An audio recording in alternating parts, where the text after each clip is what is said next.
Rob, now you're seeing fans react to Devin Haney versus Regis Prograis, and they saying, you know, oh, Regis ain't shit. Regis was a bum. It was a cherry pick. Mm-hmm. Is it one of those situations where Regis wasn't as good as what people thought, or Devin Haney's just better than what is expected?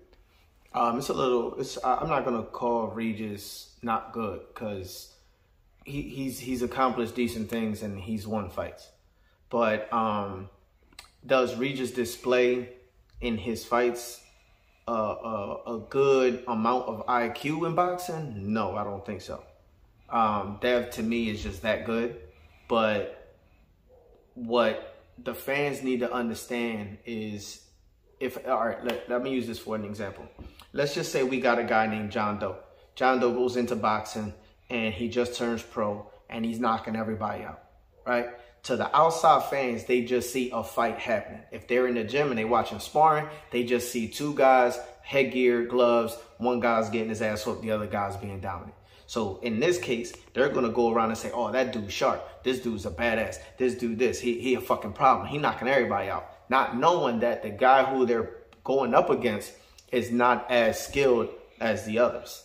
So, you know, in reality, out of all boxing, in its entirety, when amateurs or pro, like, there's not a lot of people that can fight.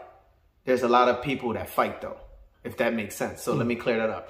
So what I'm saying is, like, there's a lot of guys that can fight, meaning they know how to set shots up. They got good IQ. They know how to move. They know where they at in the ring. They know that if, you know, defense, where can they throw certain shots? Like, they know certain things. Where there's other guys who are strong, who are just fast, who just hit hard, who can take a shot, and they just let their hands go. It's got like a glorified street fight almost. A street fighter. You know what I'm saying? So Regis got a good support system. Now, when he knocked out Zepeda. When he knocked out Zepeda, he caught him with a good shot. Now, do I think it was a set-up shot, or that Zepeda didn't really know what to do if that shot came out? You know what I mean? So it's one of those things, because Josh Taylor, who is a very skilled fighter, he beat Regis, but he was skilled. You understand what I'm saying? So again, it's kind of like Regis is a fighter and he's going to fight, which is why I said before, he came in to fight where Dev came in to box. It's totally two different things. But there's not a lot of dudes out there that can really, really fight. You know what I mean? And styles make fights at the end of the day. So for Regis, you know, you just got to go back to the drawing board. For Dev, keep doing what you're doing. Does Regis need to add more layers? Because I think so. Is this a situation where matchmaking, right? I'm not talking about Regis specifically, but guys can be made to look better than what they are.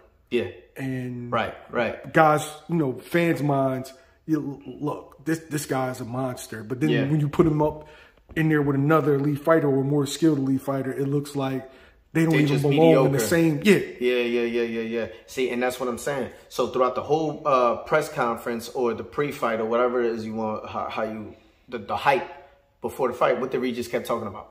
He kept talking about he ain't got a lot of knockouts, who he knocked out. He talked about his first 10, 15 guys were bums.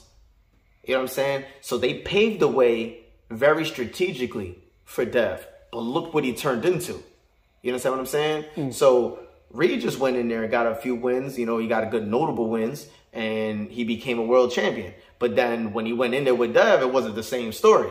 First thing out of his mouth was, oh, he was a lot better than what I thought. Is this proof that there is more to boxing and more to winning fights than just skills? Absolutely, 100%.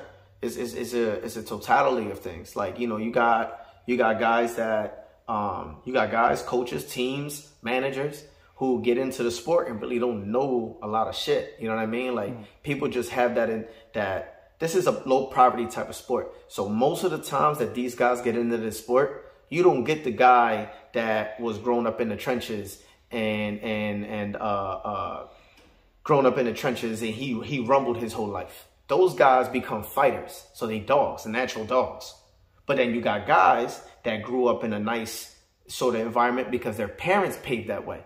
So that just because a person was set in a specific way and he paved the way doesn't necessarily mean that you this or that. You know what I mean? Like Dev grew up, Bill did the best that he could to not bring him around a bunch of negative shit.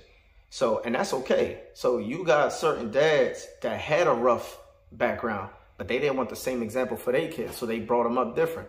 But, you know, regardless, you know, just because you come from the trenches, just because you don't come from the trenches, that doesn't classify you as being soft or whatever the fuck it is. Like, bro, if you could fight, if you could do whatever the fuck you want to do, then do it. You know what I mean? Like that shouldn't be a thing. Like it's a totality of things. And more for coaches and teams, like a good team would take you incredibly far.